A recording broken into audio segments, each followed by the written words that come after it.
featuring the senior from Texas Tech and Morocco, Moad Zahafi, the collegiate leader. Well, this guy has been just fantastic this outdoor season. He DNF'd indoors, and I think that lit a fire under him. 143 earlier this season. Had a little bit of injury trouble in the middle of the outdoor season, but I had a chance to talk to the trainer at Texas Tech. He said he's all taken care of. This guy is going to be tough to beat. And if there's anybody that's going to give him a challenge, it's going to be this young man right here. Why? Because he's going to push the pace from the beginning. Brandon Miller was second last year in this race to the USC champion. Isaiah Jewett. Olympian. But Brandon Miller, he struggled a little bit at the SEC championships, opened the door, and this young man stepped through the door. Navaski Anderson, big breakthrough run for him. Took him down into the 145s, but he looks like he's gaining confidence every time he steps on the track. The only runners who've run faster than Zahafi at the collegiate level are Jim Ryan and Donovan Brazier, the world champion. Guys, when you talk about tactics in this race, Brandon Miller, the best thing he can do is to go out fast and run that first 600 and make everyone else in the field run faster than they want to. He's been out-kicked a couple times this year, so that's the best way that he can ensure that that doesn't happen when you've got Navaski Anderson and also Moad Zahafi there, who are very, very strong finishers. Robert, I think you just described the A&M way of running the 800.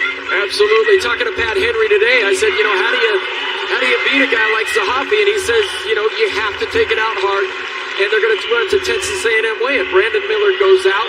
He makes everybody hurt in that first lap. And then when everybody's hurting, you push it even harder from the 400 meters to the 600 meters. And Brandon Miller is doing exactly that, 50-87. I'm surprised it wasn't sub 50, to be honest.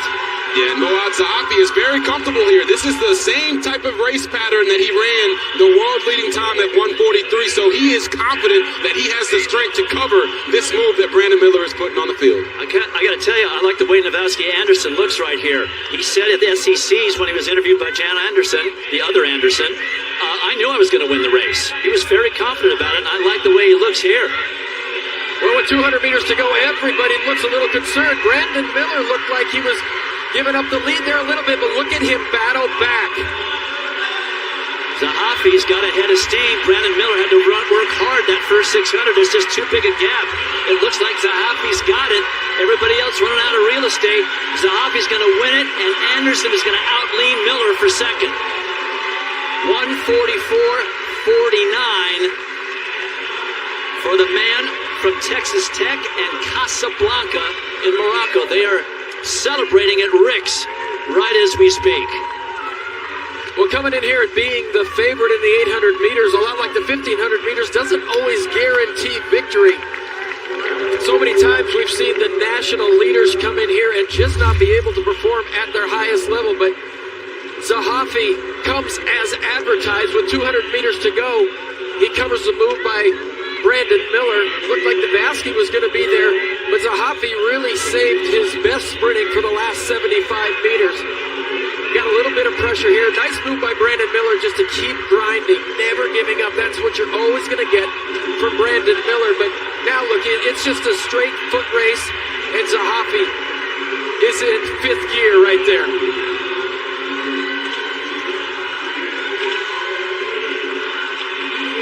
Well, that's the first Texas Tech champion in the 800 since Jonathan Johnson back in 2004. Only Donovan Brazier and Bryce Hoppel have run faster in this meet than Moad Zahafi did. 144.49, a decisive victory. Navaski Anderson outleads Brandon Miller at the tape for second. Miller getting that third spot, and the champion is downstairs with John. All right, from Casablanca and West Texas, Moad Zahafi. How did that play out in real time over 2 laps is what you maybe thought when you're thinking about the race this morning? So, first of all, thanks God for giving me that strength to keep going, to keep pushing, and never give up. I want to thank that beautiful crowd for cheering me and pushing me through the last 100.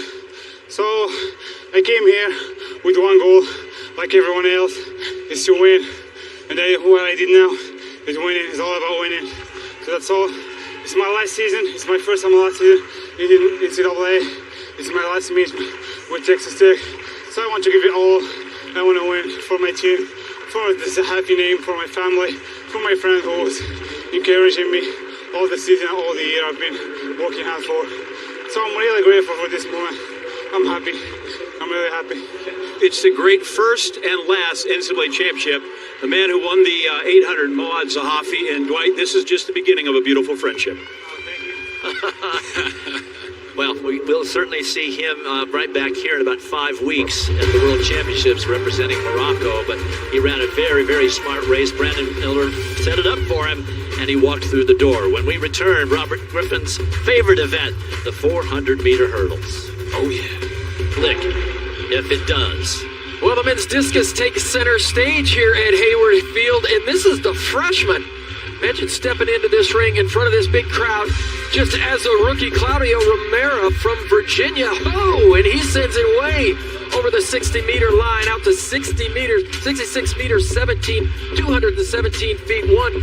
He is your leader ahead of the overall favorite. This gentleman has just dominated all season long. Mikolas Alekna, his father, was a world champion from Lithuania. Here in the third round, he would put out his best throw, answering the call. He'd go 66 meters 15.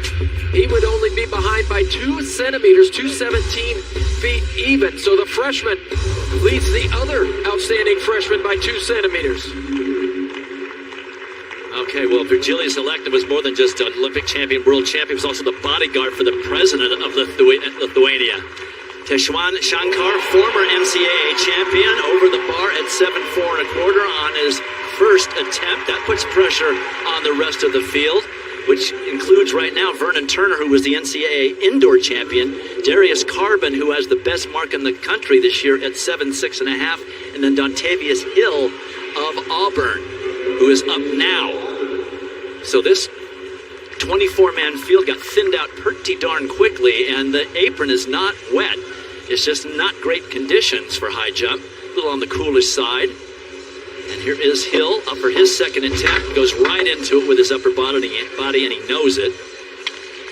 You know, we all know we're not supposed to do that because physics tells us not to, but still, we all do it at some point. And the higher the bar is, the more likely it is that we will do it. So Hill with a miss on his first attempt at 7'4". Right now, Shankar is in the driver's seat. Here is Darius Carbon. I saw him miss his very first jump today, his opening height jump at 6'10 3/4. You can see some kinesio tape on his takeoff knee, so he's having a little trouble there. He took one jump at 7'5 1/4 at the SEC meet after he had won it at this height, the height he's jumping at now, 7'4 1/4, and then quit. That was a month ago. So here he is, first attempt, 7'4 1/4. And he's over with a little bit of a brush. He's using an awful lot of crossbar, coming in too deep.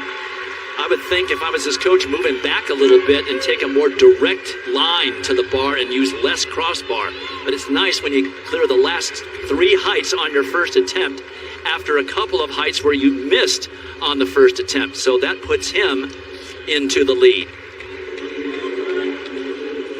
Mitch Jacobson of Washington State. They have a great tradition of high jump at that school. My cousin Doug Nordquist, an Olympian in 1984, went to Wazoo. Brent Harkin at Wazoo and countless others. He's a senior. Second attempt at this height.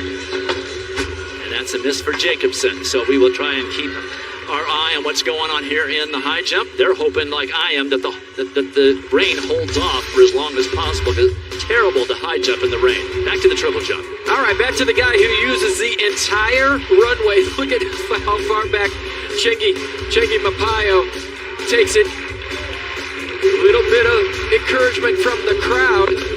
But here in the third round, he would bounce out a big one. 17 meters 26, 56 feet 7.5.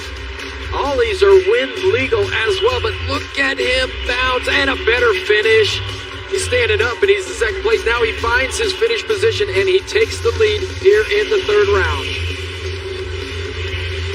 And a pretty good celebration as well. Yeah, that's a big jump from Mapea. All right, here is the update on the team championship. And boy, is it close at the top.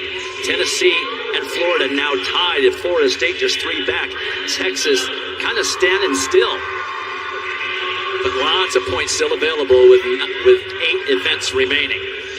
All right, now the men's 800-meter final. Next event on the track.